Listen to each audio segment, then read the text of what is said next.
Oops, we got a mix minus problem. Can you hear that in there? Do you hear the problem? Level check.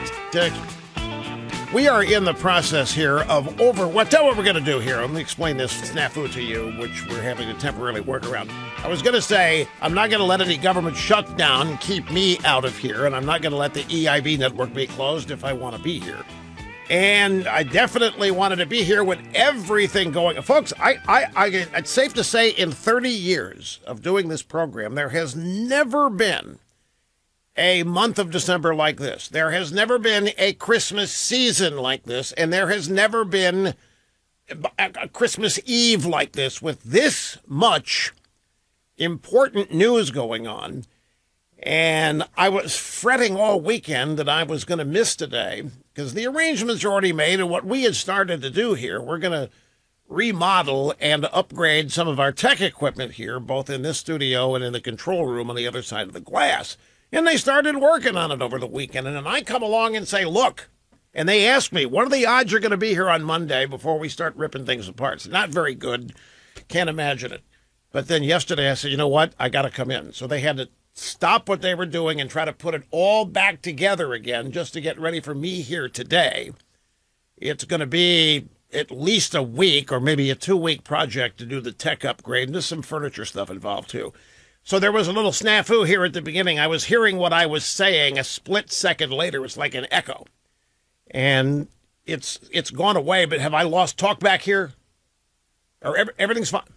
Everything's fine. So you guys screwed up at first, and we didn't know about. Right? It was always New York that screwed up. Oh, okay. New York screwed up. Because we don't know who New York is today, so we'll just slough it off on New York. Anyway, it's all up and running now. And here's the phone number. We're going to hope to.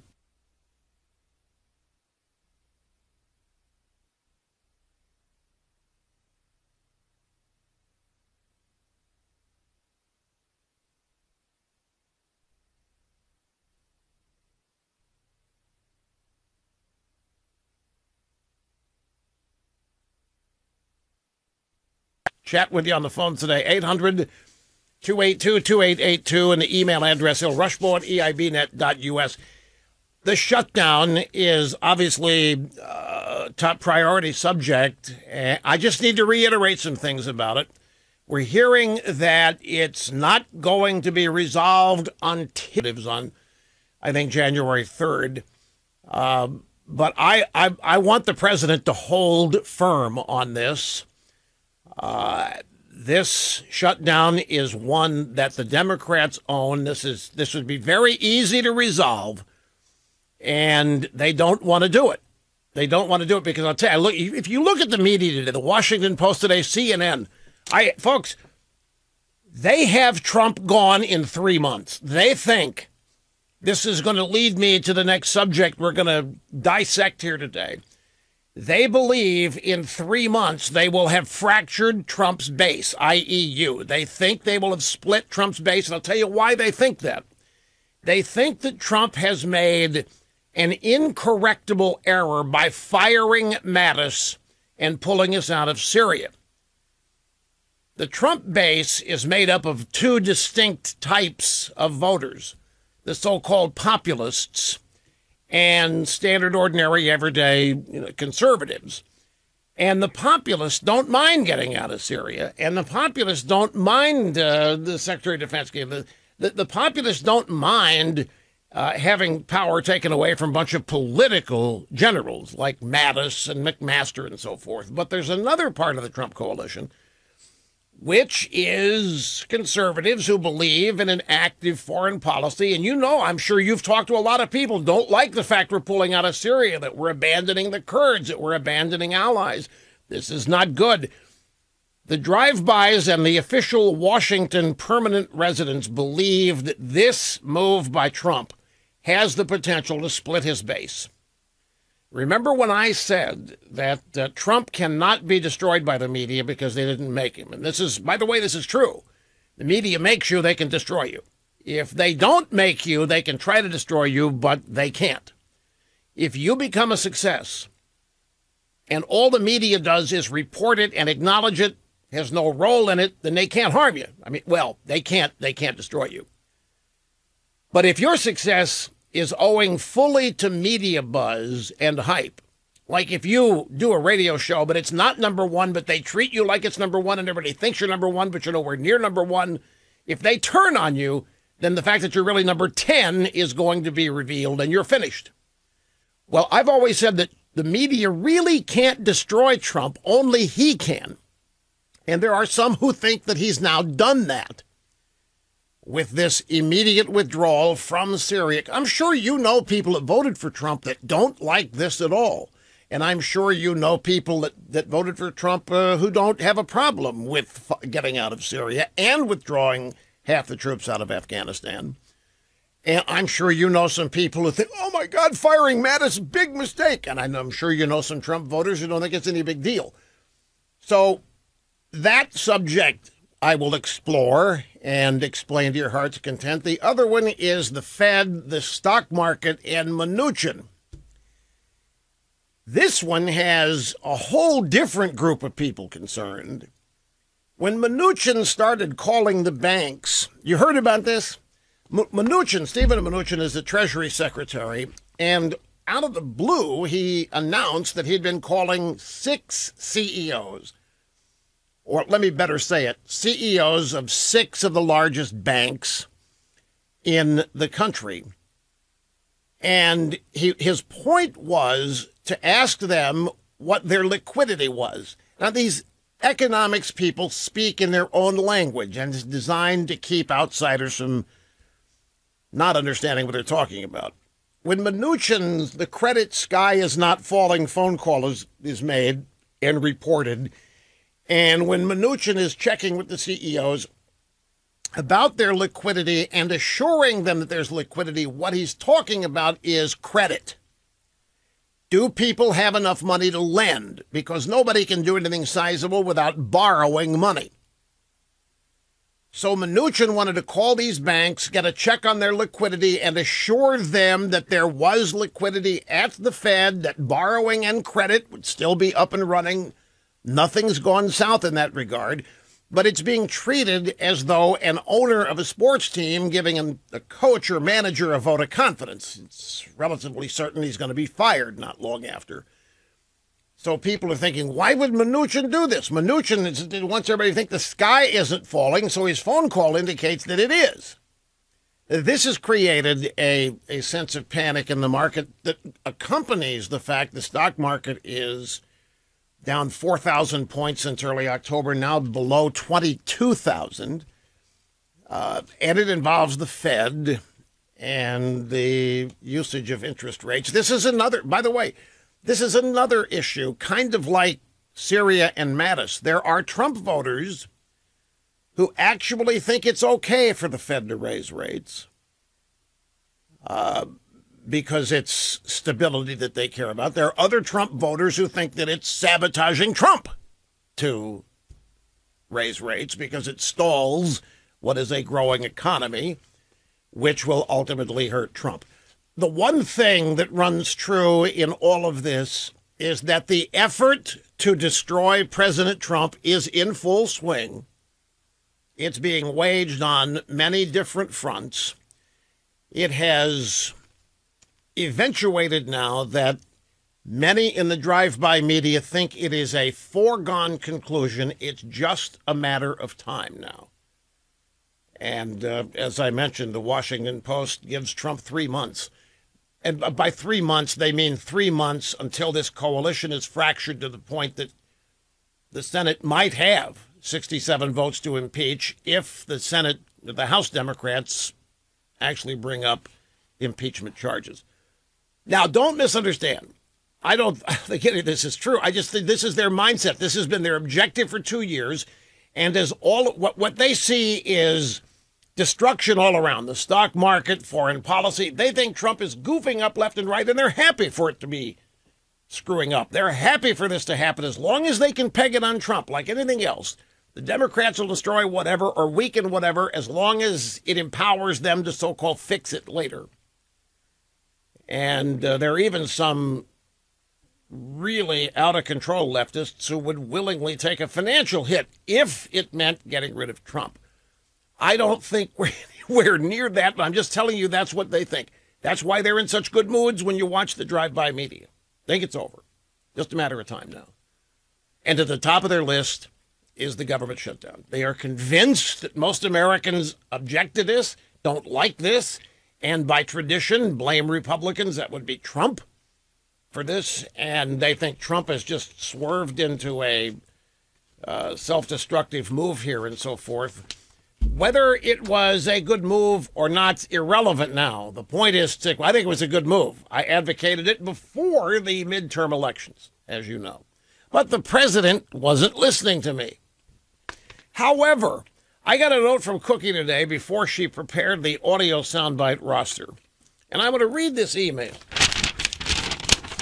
Cookie's a production director, and she scours all of this stuff day in and day out to produce the audio soundbites, which appear on this program. Dear Rush, this weekend could be an all-time record for Rush mentions. I almost did a whole cue sheet that was just soundbites about you.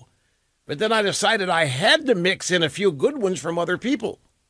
Because like you say, you don't like the show to be about you. But if you wanted it to be, I have 40 sound bites today that mention your name, that blame you, that essentially say you are running the country. I could have done 40 bites, but I just picked the most interesting, plus a montage, of course. All these senators and congressmen whining about a guy on the radio. It's unbelievable. It's still all about you, though, anyway, because they're convinced you caused the shutdown, that you are running the country, and that you are the president. Except for some people who now think that what makes this even worse is that you're nothing but an entertainer. You know, we go back and forth on this. That, well, depending on the day, depending on the issue, I'm the titular head of the Republican Party conservative movement. The next day I could be, just an entertainer. When the effort, for 30 years, it's been that cycle. So to give you a flavor, here is the montage. This is audio soundbite number 1. And it's the exasperated drive-by media convinced that I am running America. This is people from NBC, CNN, PMS, NBC, Republican strategist, syndicated radio host. Oh, really? Really? Syndicated radio host. I'm being turned on even by brethren in the business here. And there's some bloggers. So anyway, here it is. This is one I'm not playing all 40.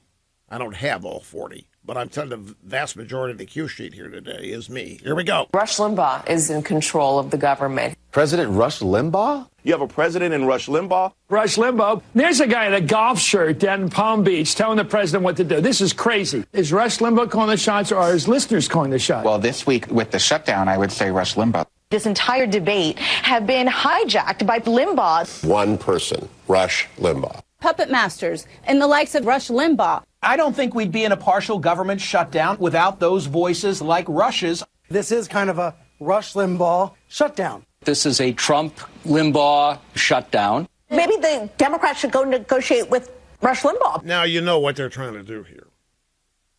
They are attempting to embarrass President Trump. You know what this all traces back to? It traces back, I don't even remember the day, but it was one day last week, and I got word, as everybody did, the word got out that the president was preparing to agree with the continuing resolution that the House had passed that had no money in it, none, for border security. And it went over to the Senate, and the Senate passed it, and the president was ready to accept it. I couldn't believe it. Because what really frosted me, there was $1.6 billion for wall construction or border security that got stripped out in this continuing resolution. So we started out with $1.6 billion, and then by the time it was ready to go up to Trump for signature, there was nothing in it. So that's what I said. And I'm sitting here discussing, this is a gigantic mistake. This was the signature issue that got President Trump elected. Well, I got a message here from somebody who wishes to remain nameless. It said, Rush, I'm letting you know on behalf of President Trump, this is all wrong. He's not signing this. He's going to veto this. If there's no money in it for the wall, he's going to veto it. Don't worry about it. So I was told that whatever I had heard and was telling you about was not true. It was a message. It was a name you would all know, but the person asked me not to mention their name, but I was on the air, and this is how the president chose to get the message, because obviously he was told that I was suggesting that this was an absolute disaster if he would do this. His point was he wasn't going to do it and wanted me. I didn't talk him into or out of anything. The message I got was, don't worry, he's not going to sign this. He's not going to sign it until there's money for the budget. It's not that he was going to sign it, then heard me and changed his mind. So what the media wants to do is try to humiliate him, make it look like he doesn't know what he's doing, and all that has to happen is some guy on the radio. But what really bothers them, folks, is that their scenario that they've constructed, where Trump is ready to do what they want and just about ready to sign, then I speak up and say no, and then it doesn't happen. They just can't stand that could possibly be true. So now it's time to start denigrating Trump, and at the same time denigrate me while building me up at the same time. But it's all for the purposes of making Trump look small and indecisive and insecure. And I can tell you that the only message I got was, don't worry, whatever you're seeing isn't true. He's not signing this unless there's money in it. Not that, okay, Rush, the president heard you. He ain't gonna, it wasn't that at all. And these people know this. Here's little Brian Stelter at CNN. Is this? Yeah, we can squeeze this in before the break. This is the second bite. The president seems very influenced by right-wing news, not right-wing news outlets, right-wing entertainers like Rush Limbaugh. He does not seem so influenced by his own staff. His own staff? He had people on his staff telling him what to do the right. Anyway, they love portraying Trump as not knowing what's going on, not knowing who to talk to, not listening to anybody, not having any good. They love this idea that Trump doesn't know anything and he's not in control. And I can tell you that they're 100% wrong about this, the way they're interpreting this. They're the ones that created this narrative, not me. Anyway, I got to take a break. We will be back. Don't go away, folks. Saying what needs to be said on Christmas Eve.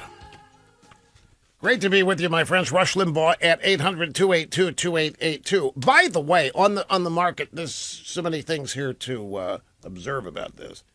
Stock market down 4,000 points since October. It's now down at 21,990. It's barely under 22,000, down 455 for the day.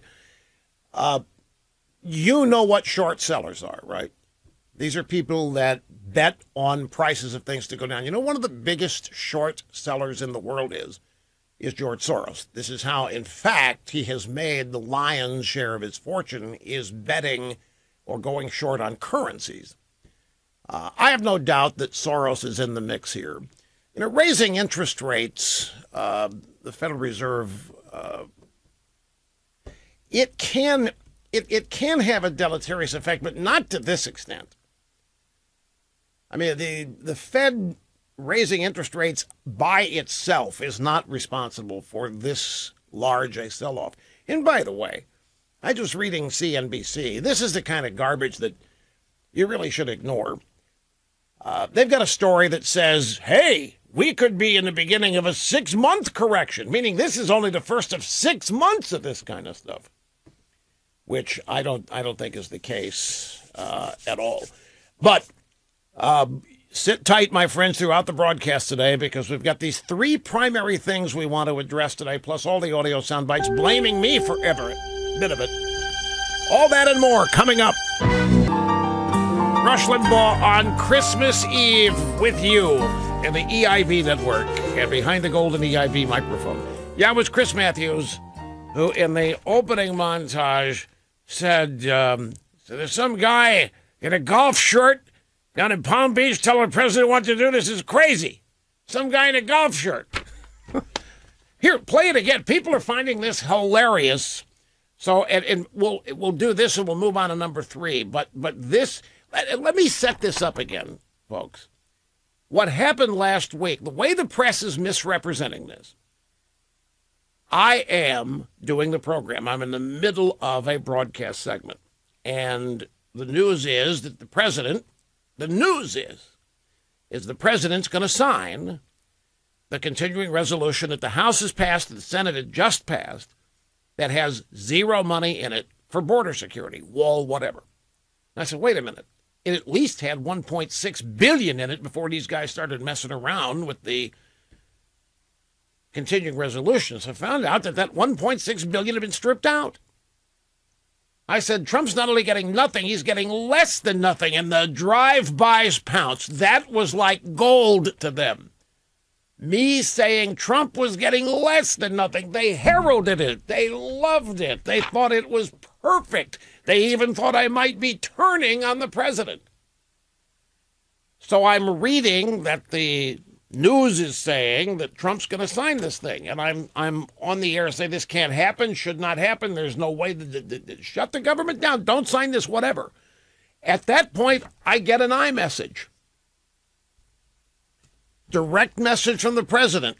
President wants you to know he's not going to sign it unless there's proper money in it for the wall.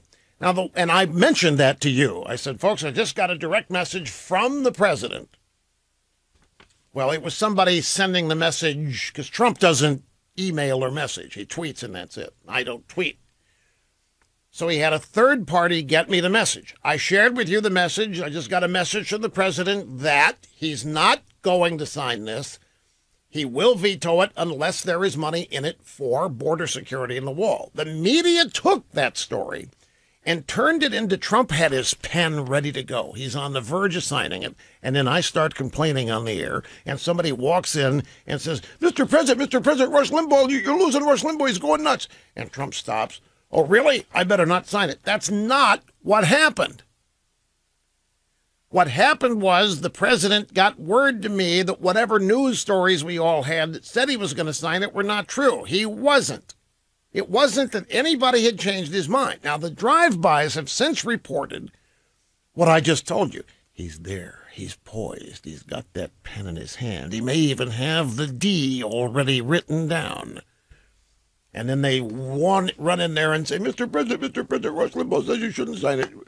And Trump stops. Oh, really? Okay, well, then I won't. That's not what happened. But they want you to think that's what happened because it diminishes Trump. And it gives them another chance to shoot at me, which they, of course, love doing as well. And we put together a montage one more time of how that sounded over the weekend. Rush Limbaugh is in control of the government. President Rush Limbaugh? You have a president in Rush Limbaugh. Rush Limbaugh. There's a guy in a golf shirt down in Palm Beach telling the president what to do. This is crazy. Is Rush Limbaugh calling the shots or are his listeners calling the shots? Well, this week with the shutdown, I would say Rush Limbaugh. This entire debate have been hijacked by Limbaugh. One person, Rush Limbaugh. Puppet masters and the likes of Rush Limbaugh. I don't think we'd be in a partial government shutdown without those voices like Rush's. This is kind of a Rush Limbaugh shutdown. This is a Trump-Limbaugh shutdown. Maybe the Democrats should go negotiate with Rush Limbaugh. Well, I have a lot of emails, by the way, because I wish you were running the country, which I, of course, understand. But it's not the case. So here I am, just a guy in a golf shirt in Palm Beach running the country. Here's Senator Chuck U. Schumer. This was Saturday on the Senate floor. Even Rush Limbaugh, one of the biggest supporters of the president, said it was a Trump shutdown, that he caused it. He said, quote, this is Limbaugh speaking, the president wants you to know it's money for the wall or nothing. And if it's nothing, he shuts it down. All indications were that the president would sign the bill. But President Trump, beholden to the far, far right, unwilling to shoulder even the slightest critique from Rush Limbaugh, changed his mind. See? You see how they're doing this? The Trump was ready to go, and somebody told him that I was complaining about it, so he stopped, got a message to me, said not worry about it. He wasn't going to sign it. By the way, Chuck, you missed my program on December 21st, because if you hadn't, you wouldn't have said this, because this shutdown is all yours. You own this. And the Republicans have got to stay unified in making that point. I'm going to go through this again. This may be one of these days I'm going to have a tough time getting everything in. That's how much there is here. But they've got to stay unified on this. They have got to stay supportive of the president on this in the sense that this is the Democrats. The Democrats do not want border security. The Democrats do not want one thing that would shore up the border and put any limits on illegal immigration whatsoever, because they need their permanent underclass and a current inflow of people not being interrupted. That's their base. That's their future base. They don't want Trump to have any kind of a victory either. But this is theirs. They can fix this shutdown. They care about their precious government being open. They care so. By the way, the government should be shut 3 or 4 days. How many of you are in suffering pain that you cannot deal with because of this? How many of your lives have been temporarily ruined or destroyed because your government shut down? Zilch, zero, nada. The Democrats, you know how much we spent to bail out General Motors? $11.5 billion. We spent $12 billion to bail out General Motors, and General Motors is tanking. This is $5 billion. And Mick Mulvaney, the acting chief of staff, said on TV over the weekend, it will come off the 5. Democrats have offered 1.6, but it's gone. He said, we'll come off the 5. Find a happy medium. They won't do it. They don't think they have to. They think they can hold out till they take control of the House. It has got to be pounded. They are the reason for the shutdown. And why? They do not want border security. Pat Leahy, Democrat senator from Vermont, also on the Senate floor. This was Saturday. The president had agreed to sign it. We finally had a path forward. But then Rush Limbaugh started criticizing. The president's ego went out over his duties to the country. He went back on what he had agreed to, and here we are. The president had agreed to sign it. We finally had a path forward. And Rush Limbaugh started criticizing. You realize this thing that they're making up here, they're creating this scenario to diminish Trump, and at the same time, I mean, what's it doing to me? It once again, they're elevating. This Politico had a story over the weekend. Did you see this? Rush Limbaugh comes roaring back. Roaring back. Where did I go? Where the hell did I go? You know, it shows that the way they define the drive-bys, the way they define success in terms of what I do, is how much influence is there in Washington on the part of people in the conservative media. Will you ever see a story Dan Rather comes roaring back or Chuck Todd comes roaring? I mean, those people are never assumed to have gone anywhere, but somehow, because Trump watches Fox News and doesn't listen to radio, I'm a non-entity. I'm a non-factor. Trump is totally into Fox, totally into television, doesn't listen to radio, and therefore I am nothing more than a bump on a log. Until this comes along and, oh my God, Limbaugh's still there? Oh my, as they have no idea how to define the success of this program using business measurements and so forth. It's all just horse race to them. Such a limited view. So now I've come roaring back, even though I never went anywhere. And how do they know I haven't influenced President Trump before this? Why are they assuming this is the only time? How do they know other things the president has done at my behest? This is the only one that's been made public. Imagine if they knew other things. And you thought it couldn't. Rush Limbaugh with you on Christmas Eve here at the Excellence in Broadcasting Network, all 3 hours. And we get started on the phones now. Let me just remind you what's to come. A full-fledged explanation of a situation rep, a sit rep of the shutdown. And my thoughts, which I've already shared with you last week, my thoughts on what needs to happen as it's ongoing. Next thing we're going to break down here is the Mattis resignation and Trump removing him 2 months early, and the troop withdrawal from Syria and Afghanistan, and the stock market, specifically the Federal Reserve raising rates, and Mnuchin's credit call that he announced he'd made over the weekend, which has got a lot of people panicking. Those are the 3 primary areas of interest I need to focus on today just to explain, well, two of them, the shutdown. The other one's the Mattis and troop withdrawal situation in Iraq. And this has to do with the Trump coalition. It's a fascinating thing.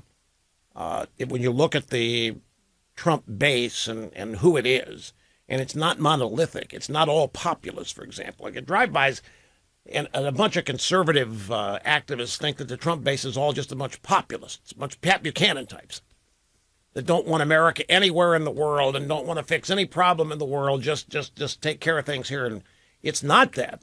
There are those voters in the Trump base, but there's also some Reagan Democrats, for example, that are in the Trump base, and there's some conservatives in the Trump base who are military hawks. And it is feared by some that the Trump base, the Democrats at drive-bys have been trying to bust up the Trump base ever since he was elected, because it is thought, they want to get his approval numbers down to 30s. That paves the road for sending him out of office via impeachment or resignation. If his base holds, they can't do that. They've been looking for any number of ways to drive a wedge. The Mueller investigation has been their first effort to drive a wedge, try to convince people that Trump actually did steal the election, blah, blah. That fell flat. Now they're going to try with Mattis and pulling out of Syria, because there are two completely separate factions in the Trump base that some support, some oppose. And if they can bust up the Trump base and send even a small percentage of it away from Trump, if they can turn it against Trump, then they think they'll be on their road to securing plunging approval numbers on the way to impeachment. And as I say, if you peruse the Washington Post today, they've already concluded Trump's toast in 3 months. 3 months is about how long it's going to take to do all this, and then the proceedings to actually impeach him and get rid of him will begin. And they think it's beyond the point of no return. Nothing Trump can do to salvage anything. It's amazing how these people have gotten so full of themselves. It's stunning. And over Mattis and over the Syria thing, which is, again, depending on who you talk to, it's a serious blunder, or it is a great move. People in the Trump base believe both things. And, of course, I have my thoughts on it, too, which I will endeavor to share. But I also need, it's Christmas Eve, I want to find out what's on your minds, chat with you, and we'll do that starting in Jacksonville, Florida with Mike. You're first. It's great to have you, sir. Hi. Hey, how you doing, Rush? I want to wish you and your wife a Merry Christmas and the best of 2019. Thank you. Same to you, sir. Thank you. And I called because I know how to solve the shutdown problem and this immigration problem they got. All right, they talk about the spirit of partisanship on both sides. So each side has to give up something. And what I suggest is President Trump and Republicans, they come to Pelosi and Schumer and say, okay, we're going to work together, okay? What we're going to give up, we're going to take your $1.6 billion, okay, for your border security, okay? And even though I tried, okay, I let my base know I tried, but, to stop this shutdown, we'll take the $1.6 billion, okay? That's what we're going to accept. But the Democrats, what they're going to have to accept, which you know as well as I do, they won't, but they will be exposed when they vote against it by no. But what the Democrats will give up is we're going to put a processing center on Mexico's side. And as these people come in, we will process them and vet them, make sure they're not criminals. We'll check them for diseases and whatnot. And the children and the parents, that only they can wait. Hold it a minute. Are you suggesting that we propose an immigration processing center on the Mexican side of the border and that's where everybody would be run through? Is that your idea, that we make them agree to that in exchange for taking the $1.7 billion? No, I ain't done yet. Okay, I ain't done yet. That's only to process them through. And as they come through, okay, they're allowed to work and pay taxes. They don't get no aid, okay? They don't get no Medicaid. They don't get no health care and whatnot. They're put behind in the back of the list. Okay, wait, let me just stop. The Democrats are not going to go for that. In fact, right now, I don't think the Democrats are even offering $1.6 billion. It may be theoretically there because it used to exist, but a processing center in Mexico would require the cooperation of the Mexican government. But none of what you're doing is going to lead to what Trump's objective is, which is border security. Your way still admits people into the country, but doesn't give them any benefits. No health care, no Medicaid, no this. And then they're put in the back of the list, but they're still here. And that means the Democrats can still reach them.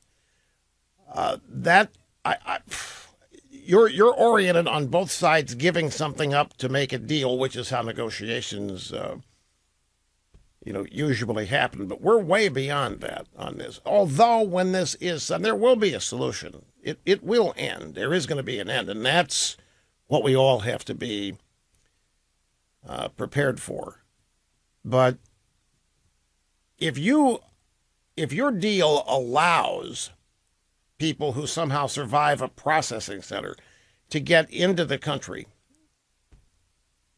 and that takes them from illegal to legal, I don't know how that's solving anything per se. Then you've got to involve the Mexican government to go along with the processing center. And then you've got to deal with the federal court system, which anything like that happens that the courts and the left thinks the Democrats didn't get a good deal on, they'll try to stop, which is part and parcel of getting anything done. But I appreciate the call. Always do. Have to take a break. We'll be back here in just a second. Slam on the brakes. There is a column that was published in USA Today, and it's about, here's the headline: Donald Trump can fund the border wall without congressional approval. And the subhead is that the border wall will be built only if President Trump uses executive power to do it. He's got the money available and the authority to do it, meaning he doesn't need congressional approval. The money is there in other avenues of the federal budget that he controls. He is the executive, and he controls the executive branch. Congress does not have to allocate every penny. More on this in a moment. Folks, Rush Limbaugh, the EIB Network, and we are right here with you on Christmas Eve. All 3 busy broadcast hours, one of them already in the can. And it's a thrill to be here with you. A fun day. Telephone number if you want to join us, 800-282-2882. The email address, lrushbaugh@eibnet.us. A couple of people who are not Washington insiders have written an op-ed the USA Today prints out to 4 pages. And their basic point is that Trump is only going to get this wall built if he does it using executive power, that the Congress is never going to agree to it, particularly when the Democrats come back and take control of the House. It isn't going to happen. They're never going to come to an agreement. They're never going to give Trump what he wants. The last thing in the world they're going to do is give Trump what he wants while they're in the middle of trying to bust up Trump's base. And that is probably true. Now, I think there would be a way to do it, but it would require shifting public blame for this in a majority sense or basis to the Democrats, who deserve it. They're the ones unwilling to capitulate and agree to border security. It's no more complicated than that. They're unwilling to participate in anything involving border security, not just a wall. They're unwilling to appropriate any money whatsoever for border security.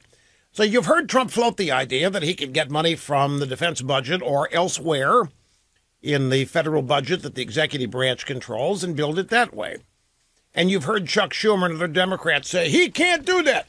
He can't spend money we have not earmarked. He can't spend money we have not appropriated. It simply isn't true. There are all kinds of departments and bureaucracies and areas of the executive branch with unspent money. And Trump can go get whatever he needs from any of those different departments and allocate it, and he can get started building the wall, and he can do it constitutionally on the premise that he is engaging in an act of national security. He is the executive. He does not have some of the executive power. He has all of it. It's on that basis that if he really wanted to fire Mueller, he could. If he wanted to fire anybody at the Department of Justice, he could. He can fire anybody. He is the only source of power. It is not divided. There isn't a committee. There's not a board of directors. He is the executive, and as such, he alone has the full power of the executive branch. And as long as he is executing those powers under the terms of the Constitution, there is nothing anybody can do to him. The price he pays for blunders in this area is at the ballot box. The price any president pays is political. If using his executive power angers many people in the country to vote against him and his party, that's the price he pays for doing it. But it is not impeachable to act on behalf of national security as according to the Constitution, which he is singularly allowed to do. And if he believes that open borders are resulting in the infiltration of the country of all kinds of undesirables, including terrorists and gangs or whatever, then he is perfectly within his rights to go get money already allocated to the executive branch and build the wall. So you question, why doesn't he do it? Well, any number of answers to this. One of the answers is that not everybody on his team is for him. Not everybody on his team is for a wall. Not everybody on his team believes in his ideas. By his team, I mean in the administration, in the West Wing. As we all know, there are people there who, to one degree or another, since Trump was inaugurated, have attempted to undermine via leaks and sabotage. It's been one of the curious aspects to me, Trump's staffing choices. But remember, to fill positions in Washington, in an administration, the executive branch, the odds are you're going to get some people from Washington. Everybody in that town is a devotee to one degree or another of the swamp. Trump has not brought in a bunch of full-fledged outsiders. He's got some people that are careerist Washingtonians, career government types, and I'm sure that he has chosen people he thinks can help him navigate the waters, he being an outsider, on the belief that they are on his team. But I have no doubt, for example, that there are people on his staff. The drive-bys are trying to tell you that I changed his mind on signing this continuing resolution. The real truth is that there are people in his administration trying to get him to sign this thing with no deal for him. There are people on his team that are telling him, because it's the way they think, that getting a deal with Congress is the best thing you can do. That's what, and you know it as well as I do, that many measures of success when it comes to president and Congress, individual senators and congressmen and members of the House, is how much legislation did they pass? How many bills have their names on? This is just the way the town works. It's one of the many ways Trump was elected, reasons Trump was elected, to blow it up, that it works this way. My only point is, in staffing an administration, and it's massive, folks. It's so big, Trump doesn't know them all. He can't possibly know everybody. Now, in his immediate circle, yeah. But you should take a tour. You can't, but you should take a tour through the West Wing. You would not believe. I don't know what you think the West Wing is, which is where the Oval Office is and all the executive offices. They can't put 5% of the people that work in the administration in the West Wing. Across the street is the old executive office building, now called the Eisenhower Executive Office Building. And that's not even big enough to house them all. I mean, they're everywhere. And they're all working through their superiors, and everybody has superiors, to try to influence the outcome of the administration. Some try to protect Trump from himself, they think. Some trying to advocate and help him. But they're all people who believe that the route to success is this old crossing the aisle, shaking hands, showing Washington works, compromise process. How many media people went bananas last week? We played the sound bites for you when Trump announced that he was not going to sign this thing, the CR, and that there was going to be a shutdown. Remember A.B. Stoddard? She went ballistic on Fox News, on Bret Baier's show. She was beside herself. She could barely speak because the president had rejected what? Process and compromise. Now, you and I both know that process and compromise in Washington equals Republicans caving and getting nothing. and Democrats getting what they want. And that's what it is. And that's what A.B. Stoddard was upset about. Trump should realize he's got the losing position here. That would be the mature thing to do. Trump should realize he's got nowhere to go on this, that he lost the House. Trump should realize he should take what he should get, can get, and be thankful for it. And when Trump didn't do that, when he said, hell no, I'm not signing this thing, government shutdown, and then starts trying to lay blame on the Democrats, they go apoplectic on the basis that Trump has rejected the way Washington works, compromise and process. Well, there are people advising Trump to do just what people like A.B. Stoddard wanted him to do. Take a deal, Mr. President. Take 1.6, take $2 billion, and get as much as you can for it. This is how we show people we are governing. This is how we show people that we are cooperating. Well, that's not what Trump was elected to do. Trump was elected precisely to overwhelm and overcome this process because we always end up in the short end of the stick on it. And we have been fed up for years and years working under these concepts of process and compromise where we always end up losing, and our politicians that cave into it are then praised to the hilt as mature. They're growing in office, but we always end up losing somehow, legislatively or otherwise, to the Democrats. Well, Trump has totally eschewed process and compromise now. And his position is that until the Democrats are forthcoming with the amount of money he wants for border security, the government is going to remain shut down. And so it is. So now there are people who are thinking that this compromise is never going to happen, meaning the Democrats are never, ever, particularly with control of the House, only the January 3rd away, they're never going to cave. They don't think Trump has any leverage, and they think they have it all.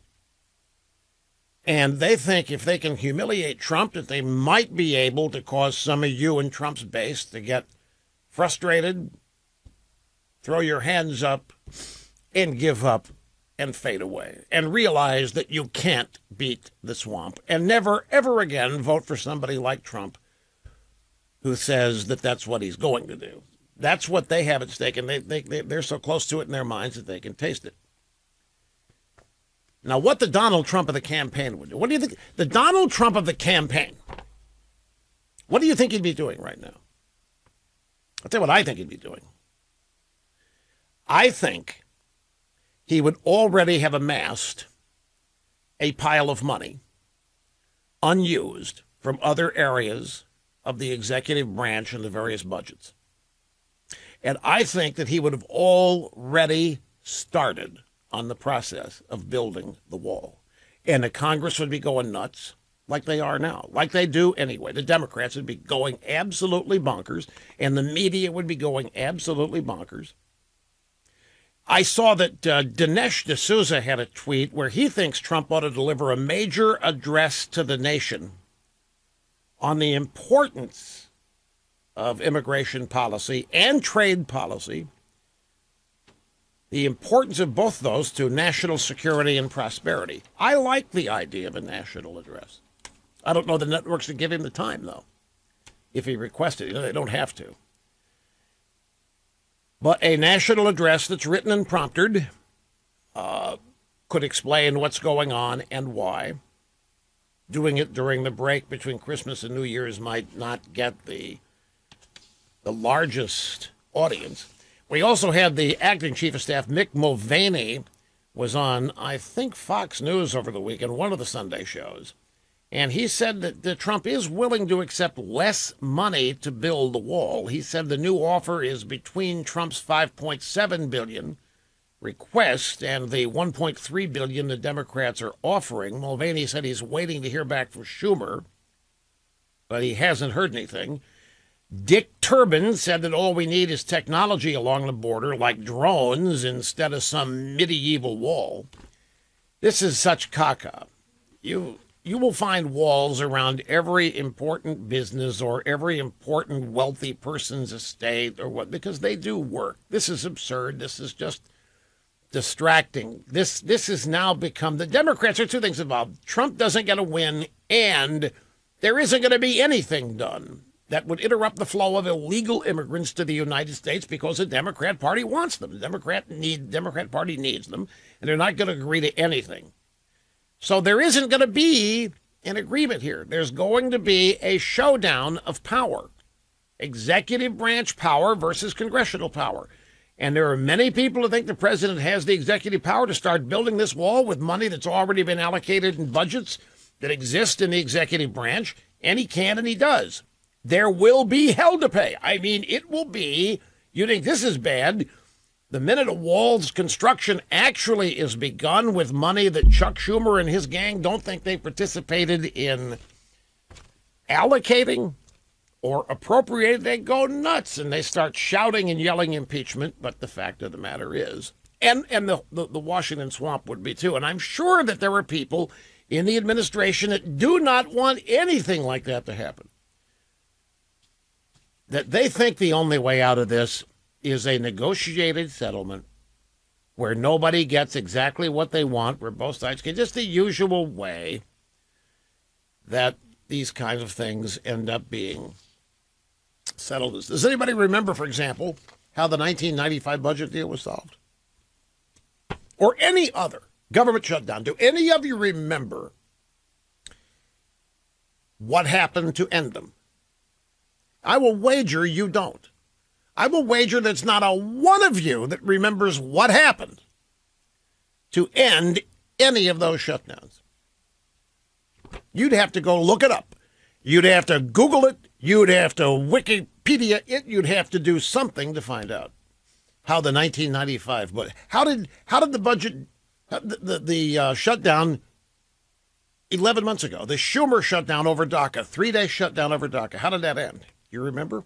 My point is nobody ever remembers these things anyway. They don't remember how they end. This is time to take a stand on a premise that has existed since the Trump campaign, and it is border security. If you want to throw the wall in, go ahead and throw the wall in. But I think it's time to take a shot at breaking these people on this right now.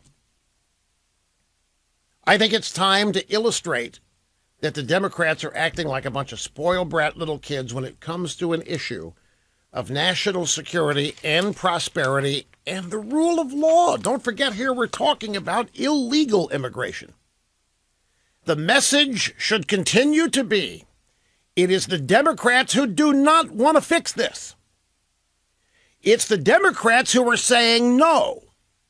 It's the Democrats who are the obstacle to border security or to reopening the government or whatever. It's the Democrats who want no part of it. It's the Democrats who are stopping things. It's the Democrats who won't cooperate. It's the Democrats who won't cross the aisle. It's the Democrats who won't compromise. All of this is true. All of this needs to be part of the messaging. It's the Democrats who are not interested in securing the southern border. It's the Democrats who are acting like children. It's the Democrats who are acting like spoiled brats. That is what needs to be illustrated, and with every Republican signing onto this, that objective can be reached.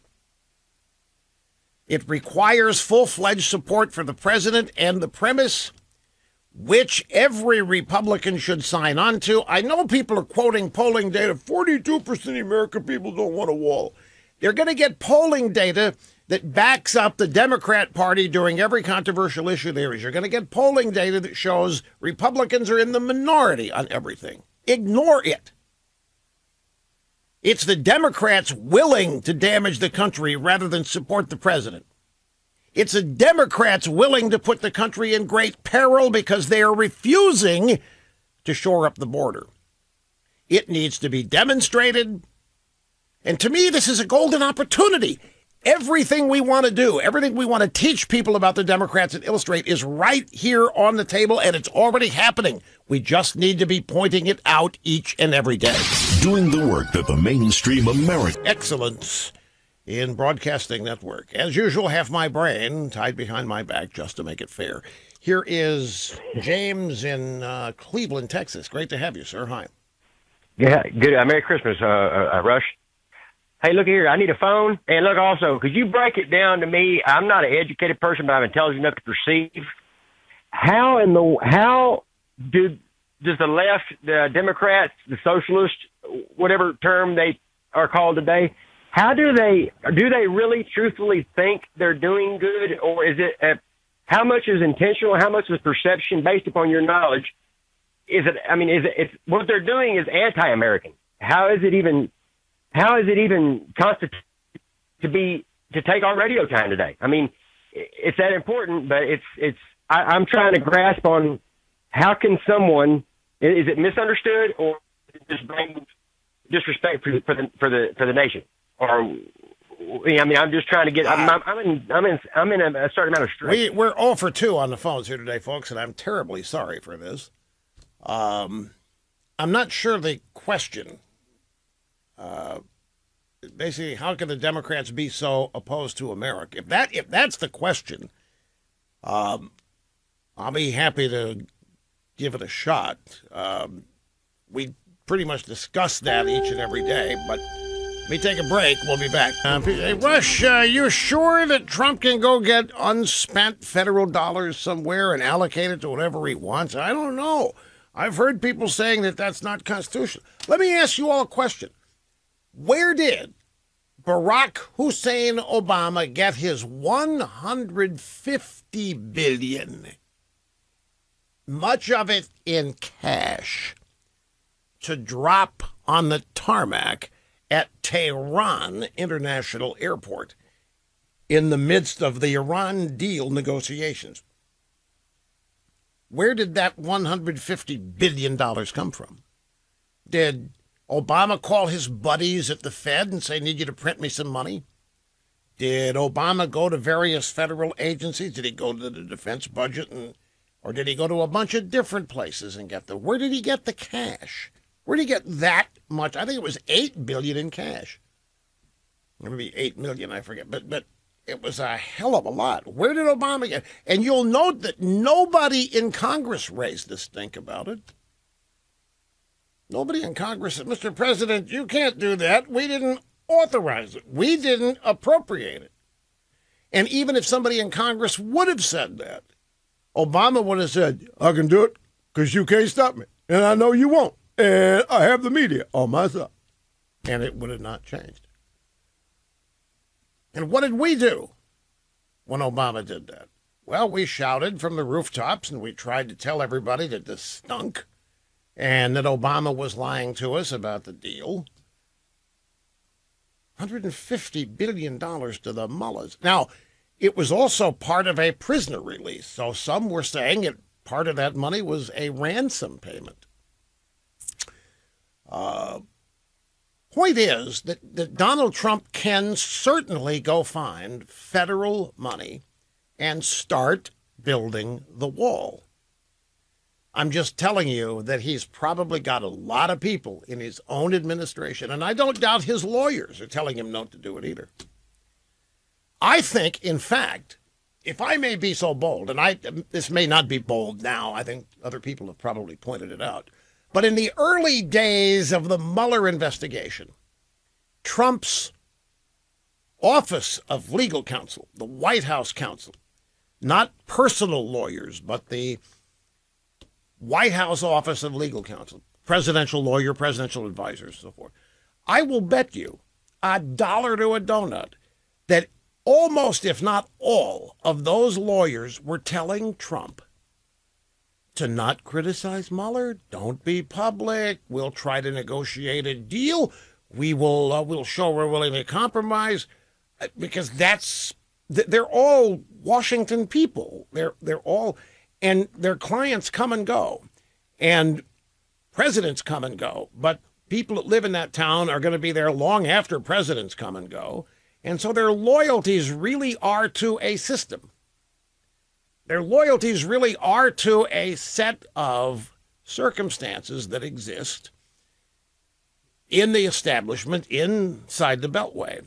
And so even Trump's lawyer that he hired, that ostensibly are there to advise him on how to prevail in things, probably were preaching compromise.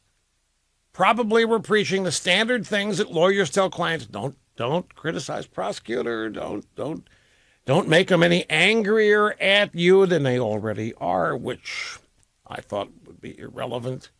They're going to be angry at Trump as long as he's alive.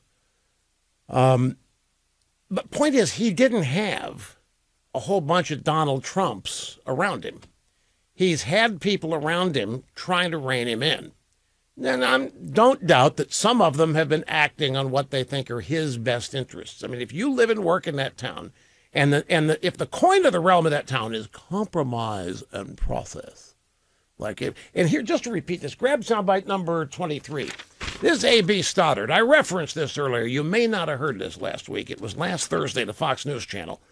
This was after Trump vetoed the budget and began the shutdown. Listen to this meltdown. The nation's fourth graders know this is no way to run a lemonade stand. This is completely irresponsible. The markets are rattling on the prospect of a shutdown. The president, time and again, is contemptuous of process and of compromise. He doesn't have 60 votes. He must compromise. He was offered a DACA deal. He refused to take it. He took 4 positions on the Goodlatte bill. He refuses to do the hard work. I get it. If he listens to the Mark Meadows and the Jim Jordans and the other people on the House floor, they don't know what they're talking talking about. This is political malpractice. They're wrong. They don't know what the president, the Congressional Caucus, their Freedom Caucus, they don't know what they're talking about. Anybody urging Trump to do anything other than compromise doesn't know what they're talking about. He doesn't have 60 votes means he's got to compromise. They don't even need 60 votes for this. If Mitch McConnell really wanted to act like the guy running the Senate and wanted to make the rules, they don't even need 60 votes for this. You and I know this. But that's not how the town thinks. The town, we've got these rules and they're sacrosanct and we dare not touch them. But the Democrats always do. Sometimes it comes back to bite them, but the Democrats will do whatever they have to do whenever to win. And we can fix this. Mitch McConnell can fix this so that he doesn't need 60 votes. Now, it's not just as simple as me saying it. There's a process, and it would require taking a lot of hits in the media. It would require taking a lot of incoming fire that they're not used to taking, not to the degree that they were getting on this. But you hear her. Political malpractice. The markets are reacting to this. The president, time and time again, is contemptuous of process and compromise. My point to you is that I think a large number of people called his advisors who surround him believe exactly that. And I think his first team of lawyers did, via Mueller. And maybe even the current crop of lawyers believes that way. Process and compromise. It's the coin of the realm. It's the way it works here. Well, that being the case, it's one of the reasons why our side always ends up coming up short, which is why Trump was elected to kind of blow all of that up, which he is in the process of doing every which number of ways. And it is causing the predictable meltdown reaction, which nobody should shy away from it because of the reaction. This is what pushing back looks like. This is what upsetting a 2-generation apple cart looks like. You know what? I'm going to explain this even a little bit better when we get into the Mattis and Syria situation, because it's much the same thing there. Although the stakes are a little different, but you still have, in this case, it's more than 2 worldviews. But you have the established so-called liberal order that has existed for 50 years, essentially since the end of World War II. You even heard McCain reference this during the campaign when Trump was talking about make America great again, put America first. You remember all these people thought that was nuts. It's crazy. You can't put America first. We're part of the global enterprise. We're all globalists here. You can't put America first. And Trump says, screw you. Everybody ought to be putting their countries first, and we'd all be better off. McCain says, why do we want to blow up this international order that we created and are in charge of after World War II? And I knew exactly what he meant. This is when Churchill All the guys got together after World War II to divvy up Europe.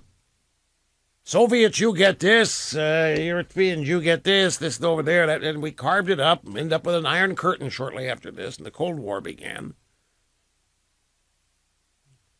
But we set up NATO. We set up all these international organizations. It was called the New Order. And the United States was theoretically in charge of it because we paid for it. The Marshall Plan. We rebuilt all these areas destroyed in World War II. We did that also after World War I to a certain extent. And it was that rebuilding and the creation of that so-called order that has created what has now become a UN-dominated globalism, which Trump also ran against under the banner of Make America Great Again, redoing trade deals to America's advantage, redoing everything we could to America's advantage, not to the point that other people get hurt, because we want to help everybody, but there's no reason why we. And by the way, this international order did set it up that because we were the big winner, that we didn't get the spot. For example, no American will ever be Secretary General of the United Nations. You ever stop to think about that? Why? Because it would be unfair. We're already the world superpower. We already run the world. It would not be right. Whoever runs the United Nations has to be a minority or from some podunk country with 5 people, some backwards ordinary place. That's the only way. It was the original affirmative action in a sense. So we have allowed ourselves to become the world's back pocket. What do you need? Okay, we'll just turn around, pick out of there what you need. And that became the one of the backbones of this new global order. But it was this invincible capitalist economy that created all of that wealth that had to first be created before it could be pickpocketed. And that was even deemed to be unfair, that we had too much of the world's wealth, that it wasn't, so we had to dial ourselves back again by becoming greater contributors to these international organizations and de-emphasizing American power except where it was requested and so forth. But the globalists all this time, like McCain, thought that we were the central power and that Make America Great Again was going to delineate that or weaken it. Was the strangest way. But this is the way these people, well, I'm telling you, that's Washington, folks. That's how the State Department, it's exactly what they think. 9/11 happens. What does 9/11 do? State Department, they do a forum on why do they hate us. In other words, our fault. What did we do to make them mad? What can we do to change to make sure that 19 hijackers don't want to murder 3,000 Americans again? What did we do? Why do they hate us? I'm not kidding. This is one of the first. The State Department is part of this global order that accepts that the United States is more often than not a problem, is guilty, that we, for example, we don't have the right, we no longer have the moral authority to tell other countries to shore up their human rights. We don't have the moral authority any longer to tell other countries about freedom and liberty because we don't do it or we haven't done it either. How could a country that has slavery in its past dare ever to claim it has the moral authority? And we had Americans, particularly in the Obama administration, agreeing with that. You know what? They said that's right. So we can't tell the Chi-Coms how to treat their people properly. We cannot have policies which punish them for violating human rights because we do not have a stellar record ourselves. And so over the years, the United States got chopped down to size here, a little bit there. Our influence, moral authority, capitalist supremacy, all of it got whittled down and kept whittling down. But the people in Washington involved in all this were immensely wealthy and powerful. And administering this order for 50 years now has been how everybody in that town is organized, their careers, their futures, their contacts, who you know, and this sort of thing, career advancement, networking. It's all been based on that premise. And Trump getting elected and winning on the basis of blowing it up is sent for a loop. And part of this global order, I'm telling you, at the United Nations right now, I shared the story with you last week, there is an ongoing effort to end the whole concept of borders. That borders are discriminatory. I have to take a break. I'm a little long. We'll be back. We will continue after this. Sit tight, folks. Before you make correction, folks, the Iranian deal was not $150 billion. It was $1.7 billion. It came out of something called the Judgment Fund. There, $150 million then must be, there's some aspect of this Iran deal, my memory is it's 150 something. And I misspoke when I said 150 billion. It's 1.7 billion was the entire deal that Obama arranged to pay Iran in the middle of negotiations on the Iran deal. But then there were those pallets of cash that were developed or delivered to the tarmac at Tehran International Spaceport. And I'm going to have to track down that 150. I know that there was a cash element here, and for some reason this figure of 150 being bandied about inside my deep, dark crevices, my fertile cranium, little gray cells. Back to the phones we go. This is Obi in Sanger, California. Great to have you, Obi. Hi. Well, Dr. Rush, thank you so much for working today. Well, my pleasure. I enjoy it. I was actually looking forward to it. I made the decision yesterday afternoon, and I said, from that point on, I was looking forward to it. Well, you don't know how happy it made me. I thought I was going to have a guest host this morning. I do love your guest host, but it's always good to have the real thing. Anyway, some quick comments for you. First on the stock market drop, and then I want to do a little follow-up quick one on the wall and on that $150 billion. On the stock market, all the news people and the pundits, even the Fox people, refer to it as being caused by, this big drop we've had in the last few months by maybe interest rate fears or trade issues and other things. The one observation none of them seem to make is that it's coincided with the Democrats taking the House. And to me, clearly, that is the cause because both the public and the industry realize that the Democrats are going to do nothing but frustrate Trump's economic plans, and that's why they are losing confidence in the stock market right now. So that's my first comment. Do you want to respond to that before I make a quick one? No, go ahead, because I've only got 45 seconds. I don't want to take it away from you. Quick one on the wall, and that is about 8 months ago I sent a letter to the President and to Don Jr. saying that he should use the Army Corps of Engineers and Pentagon money, and, he responded to that. I mean, he came out shortly thereafter and said that's something he's thinking about doing, and I hope he does do it. He should do that. Final deal on the 150, that was frozen assets after the embassy fall. The United States froze $150 billion of Iranian assets. When was that? After the embassy fall, back under the Carter administration. Oh, no. I'm not thinking 150 billion back that far. It's part of this current deal. I'm going to track it down. As far as the market plunge, it is clear the president, with all of his tweeting, is trying to focus all of this on the Federal Reserve and their raising rates and their promise to keep raising rates in 2019. I think there are structural reasons that this is happening as well. I'll try to explain it in the monologue segment next hour. What needs? The 50 billion figure running around my head is that I think Obama lifted sanctions on frozen assets in Iran, and since 1973, there were like $150 billion. The caller may have had a point. $150 billion of frozen assets that Obama then made available to them as part of the deal. I think that's what it was. Folks, welcome back. One big exciting hour to go here on Open Line Friday. By the way, I was thinking it is Open Line Friday on Monday. Whatever you want to talk about today is fine. Our final hour.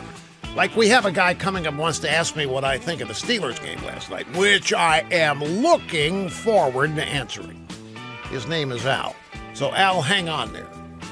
Well, Al, if you have to go, but you won't have to, but I'm still going to answer the question, even if Al isn't able to hang on.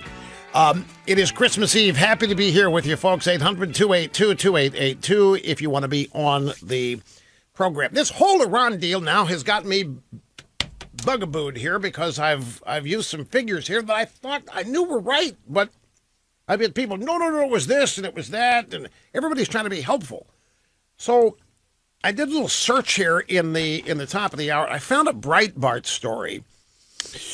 The date of this story is not specified, but was a fact check story. And the headline, yes, the nuclear deal hands $150 billion over to Iran. And it's, during the opening statements on Sunday night's presidential debate, Donald Trump described the Iran nuclear deal as a one-sided transaction that would result in $150 billion returning to the coffers of Iran. So I've had that number going about in my head, and I've used it. No, Russia, it was $1.7 billion, and that was cash, and that was dropped came from the judgment fund, and it was part of a ransom payment for hostages, and also part of the Iran deal. Then another friend said, the cash element rush was $400 million. Well, that figure rang a bell, too. I said, okay, that makes sense.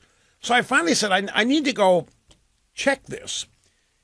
And the fact checks is mostly true on the premise that the nuclear deal hands $150 billion over to Iran. And much of that is from the unfreezing of Iranian assets that was part of the Iran deal, lifting of sanctions. And the unfree. And I do remember that there's something to that, because I remember that there were so many American corporate entities that were in favor of it, in favor of the Iran deal. I said, why in the what possibly could explain this? I said, there has to be a reason. And I looked and I found one explanation for it, and it was Boeing. Boeing was looking forward to Iranian sanctions being lifted because the Iranian national airline fleet was practically falling apart because of these sanctions. They hadn't been able to import or pay for any modernized jets for airliner travel. The lifting of the sanctions would permit it. The Iranians were on the way to signing a contract with Boeing for $60 million, I think. No, it'd be much more than that. That's one plane. But it was a deal for Boeing to participate and compete against Airbus for purchases by Iran of modernized jet aircraft. The point is that none of that could have happened unless Iran ended up being flush with money. And one of the ways it happened was the lifting of sanctions and the unfreezing of assets, and all of it totaled a $150 billion benefit, give or take a few billion. Now, the amount of money on the pallets was $1.7 billion. It was cash. That's a lot of cash. I don't know where you go get that. There isn't. I wonder how much cash there is in circulation in the country at any one time. I mean, it is regulated. The amount of actual hard, cold cash that's in circulation. It would shock you how little it is. Well, maybe it wouldn't shock you, but it would shock how little it is compared to the total gross national product, gross domestic product. It's the amount of cash in that, but it's actually chump change because there's so much credit and credit card usage. Now, let's go to Syria here for just a second. As I promised to do, I was chatting back and forth via email today with my friend Andy McCarthy. There is a story in the Wall Street, a column in the Wall Street Journal by Walter Russell Mead. And the headline of the column, Trump's populist schism over Syria. His troop withdrawal plan is politically risky. The Republican base is more hawkish than isolationist. Andy and I were talking about this, and it led into a couple other things, which I will now attempt to recreate and share with you. But and I referenced this in the opening hour of the program when I was setting the table for the program today, and making the point that the Trump base is not monolithic on certain issues, and this is one of them.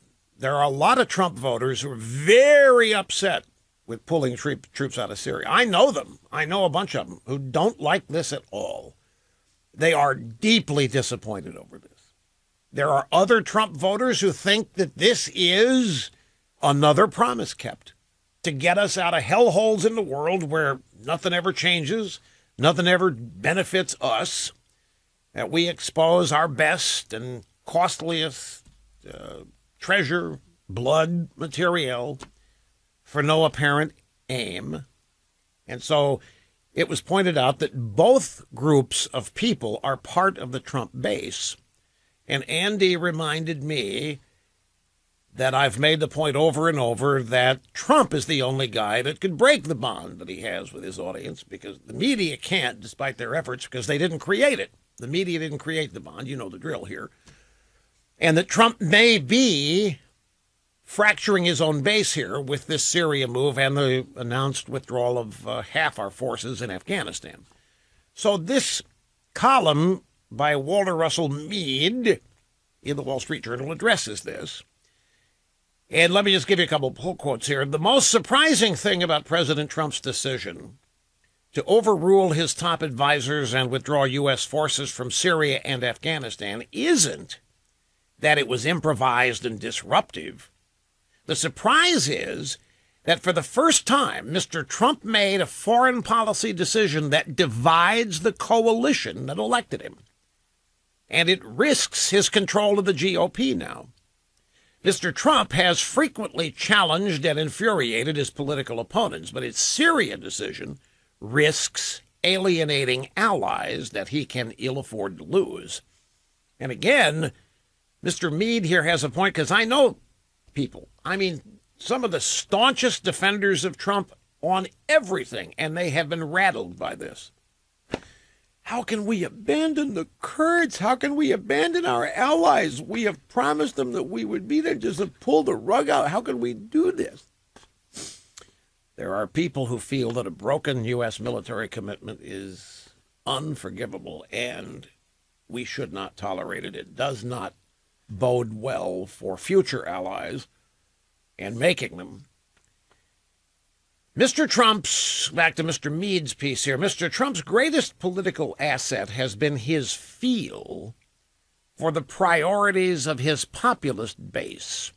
The importance of his skill is sometimes underrated, but his ability to unite and energize his voters gave him control of the Republican Party in the White House. Folks, that is inarguable. All you have to do is attend or watch one Trump rally and marvel at what you see. This is exactly what Mr. Mead is talking about. Trump's feel for his base, Trump's awareness of the bond that he has with his base. I told you from the outset, I saw at the first rally, I saw the bond because I've experienced it myself in the early days of this program. I know it like it's part of my life. And I noticed in every Trump rally, either 30 seconds to 2 minutes, somewhere in that rally, he would stop the performance aspect. It wouldn't, I don't mean change tone or change speed, but he would get rid of the bombast and the humor, and he would look these people in the eye and thank them from the bottom of his heart for being there, for supporting him, and they got it. And all it took was 30 seconds, 2 minutes max, and you could see this bond being created that nobody was going to be able to break but him. It was masterful. So Mr. Mead is exactly right here, talking about Trump's greatest political asset being his feel for the priorities of his base. And he says if he loses his bond with his base, Trump will quickly find himself isolated in a Washington that hates him. Nowhere has Mr. Trump's sense of populist America been more important than in foreign policy. As a candidate, 2015 and 16, he showed that he understood something his establishment rivals in both parties did not, that the post-Cold War consensus no longer commanded the American people's support. This is what I was talking about just a half hour ago, this new liberal order that was created after World War II that led to the rise of globalism and the United Nations as a center of globalism. And the fact that the United States, because of its unfair size and power, was always going to have to apologize or willingly take second status. The big guys can't lord it over everybody. Like there will never be an American as the Secretary General of the United Nations, even though without us it doesn't exist. It'll just never happen. We're already perceived to run the world, so we have to let, some obscure bureaucrat from someplace nobody ever heard of run the place, be the Secretary General. We established this post-World War II order where we set up the world and run it, but it has now evolved into some globalist enterprise, which last week the United Nations runs a story and says that illegal immigration is a human right, and that borders are among the most discriminating things in existing in the human condition today. That borders are too limiting, they are negative, and so forth. This is where we're headed. And Mr. Meade here says that Trump instinctively knew that a majority of Americans was fed up with this globalist arrangement. The post-Cold War consensus no longer commanded the American people's support, meaning the American people had sized this up, had wised up about it, and didn't like the fact that it was our pocket constantly getting picked with no thank yous, no appreciation. So during the Cold War, a large majority of Americans united around policies that built this international liberal order after World War II, but then the Soviet Union collapsed and a gap opened up between those who saw an opportunity to expand America's world-building activities and those who saw an opportunity for the U.S. to reduce its commitments overseas. If the big enemy bites the dust, and that's what the wall going down meant. Oh, speaking of walls, how well did that one work? How well did the Berlin Wall work, folks? That kept the whole freaking nation imprisoned, didn't it? Well, a whole half a nation. East Germany kept in one city. It kept them imprisoned as communist slaves. Don't tell me walls don't work. At any rate, when that wall came down, it was perceived that that was it for the Soviet Union. The equivalent of victory. No longer was United States needed to massively oversee the world and singularly oppose the evil empire. And so a bunch of populists popped up, people like Pat Buchanan said, "Guess come home. We don't need to be part of this worldwide apparatus anymore where American national interests are not paramount." And they weren't. But others saw it as an opportunity to expand our worldwide power base even more. The foreign policy establishment across both parties supported an ambitious global agenda, but increasingly alienated populists wanted to pull back. For 25 years after the Soviet Union collapsed, the establishment consensus for building up the global order dominated American foreign policy, and dissenting voices were shunted aside. By 2016, that was no longer possible. In the Republican Party, Trump's anti-establishment message led him to victory. On the Democrat side, Crazy Bernie's campaign also benefited from opposition to establishment policies on security and trade. And he goes on to talk about how the fissures here exist. Mr. Trump's beleaguered presidency needs both factions of his base. He needs the part that believes in a dominant America in a global order, and he needs the populists who want America out of that arrangement. He needs them both. His base isn't monolithic. And until the Syria decision, Trump had managed the tension between these two different factions of his base pretty effectively. But both factions supported getting out of the Paris Climate Accord, for example.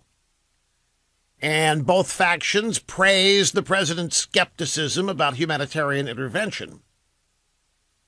And both sides enjoyed the discomfiture of the foreign policy establishment when Trump challenged conventional wisdom, and both factions of his base praised his willingness to pursue a more unilateral course in foreign affairs. But the harmony, writes Mr. Meade here, may soon sour. Trump's decisions on Syria and Afghanistan risk a rift between the president and his more globalist supporters. Globalist is the wrong word here, but it's people that don't necessarily believe in populism. He's got some hawk conservative supporters in his group, is the point, and they don't like ceding territory and acreage to the enemy, like is going to happen in Syria. And Mr. Meade says this might provide a way for some of these conservatives and people who used to be Reagan Democrats to break with the president without losing their own populist credentials. Of the two wings of the GOP populist movement, the Jacksonians, and the Jacksonian is the conservative bunch in his terminology here, they're the stronger hand, and from a political standpoint, the more essential. The GOP base is more hawkish than isolationist, meaning Trump's base is more inclined not to like this Syria move than to approve of it. Anyway, it's a warning sign. I got to take a break as we're up against it, but this old global liberal order is rearing its head here. Everybody thinks that Trump is following through on a campaign promise. Get out of Syria, get out of all these entanglements, which to a certain faction of his base he is. But the point in this column is there's others in his base that don't like this at all. And you thought and it ain't good. Get any better. In Mapleton, Utah. And it's great to have you. Al, how you doing, sir? Oh, I'm doing great. Thanks. Merry Christmas, Rush. Same to you, sir. Hey, last night it drove me nuts. Hayden basically blew in this guy's ear, and they called it pass interference, and they did it all night. They were doing makeup calls, kept calling these little baby penalties. I couldn't stand it. Yeah, he's talking about Steelers in the New Orleans Saints game last night. It's frustrating. I did decide to watch it. I caved. I'm going to tell you something here, Al. Be honest with you. I thought the Saints were going to blow them out, so I was stunned the game was this close, stunned the Steelers had a chance to win it. Excited that they did. But I thought the Saints defense would have paid attention to what the Chargers did. The Saints offense would have paid attention to what the Chargers did, just carve them up. The defense played very well except for the second quarter. Referee calls, he's talking about a pass interference call that could have ended a Saints drive. Pass interference in the end zone against Joe Hayden. And he literally had, it was no pass interference. It was one of the most obviously bogus calls in the history of football. But it's part of the game. You know, you can't, it's part of the game, and every team has to be able to mentally and physically overcome. It's, if that starts to tell you you're defeated and you're going to lose the game anyway. That's not why they lost. The referees are not why. The NFL's got a referee problem, I agree, but that's not why they lost. I'll tell you why they lost. My humble opinion when we get back.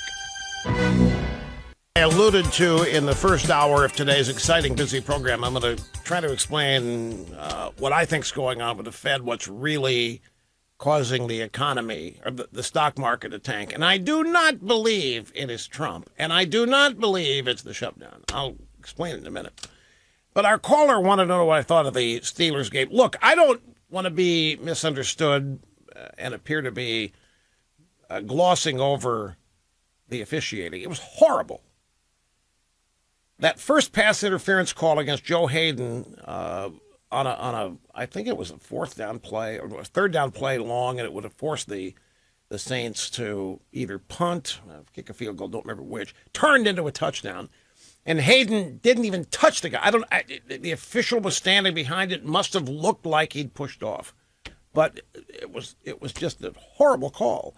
I don't want anybody to think that I'm giving it short shrift. On the last touchdown that the Saints scored, which was not ruled a touchdown, the receiver was coming back to the ball through the end zone, but he caught the ball right on the goal line, so it crossed the plane.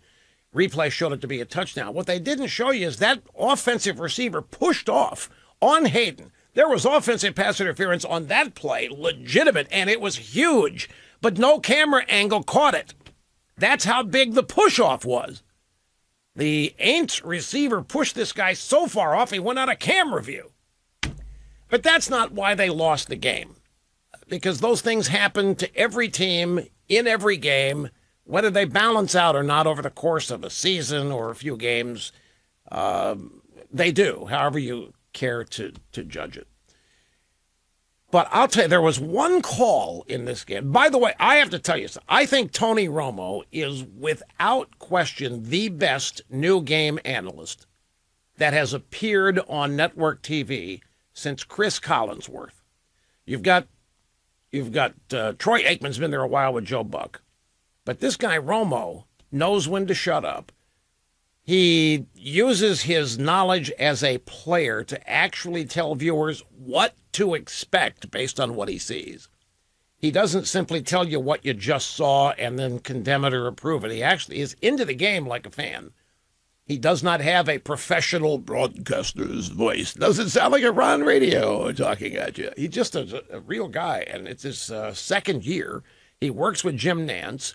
Jim Nantz is like Al Michaels. Whoever works with them automatically seems better.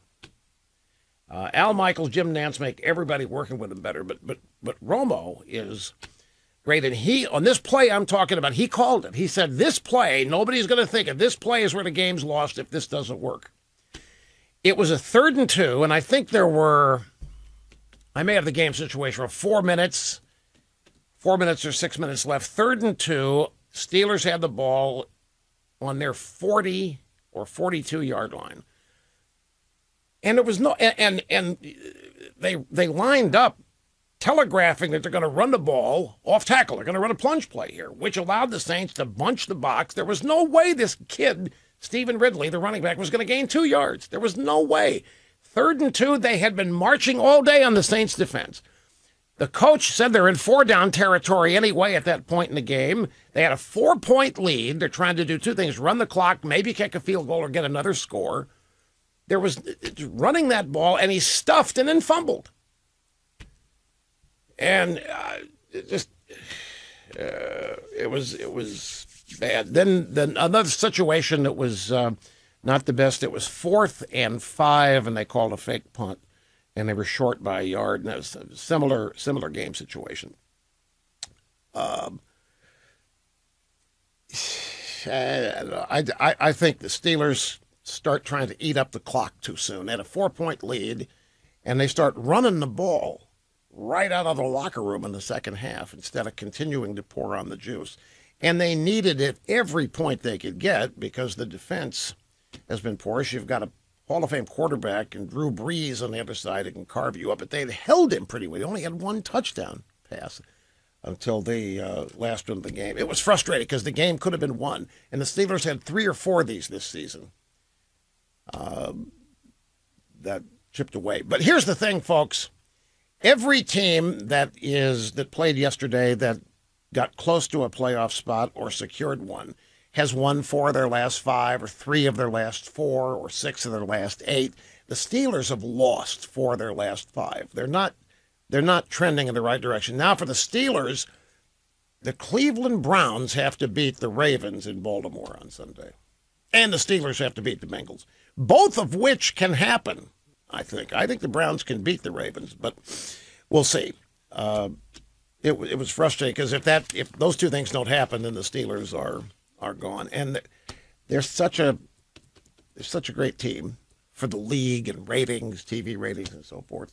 Talon is our next call. Appleton, Wisconsin. This is where visiting teams stay when they go to play the Packers. How are you doing? Good. Merry Christmas. Thank you very much. Thank you for doing your live show today. I don't really get to listen to you much because of school. Oh, that's right. Talon is 11 years old. I should have mentioned that. So this is a big thrill for you. You get to hear me live today because you're not in school. Yeah. I have a question about your Rush Limbaugh, your Rush Revere books. Yeah. Are you making another book? At the moment, no. But it's something that we're always thinking about. We actually did one more book than we had intended to do when this all started. And we had hoped that the Rush Revere series would be gangbuster successful, and it has been. But so we go back and forth on it, Talon. I wish I could tell you guaranteed for sure there's going to be a new one. And if that day ever comes, I'll make sure that I prominently announce it. I'm just gratified as I can be that you like them. Okay. Yeah, and I learned so much from them. My dad introduced them to me when I was fairly young, and I just really love them. How old were you when you were fairly young and started reading them? I don't know. Well, 7. You're 11 now, so 7 or 8 years ago. Well, who's your favorite character? Yeah. Liberty. Liberty the talking horse. Everybody's favorite character because he's a smart aleck. Yeah.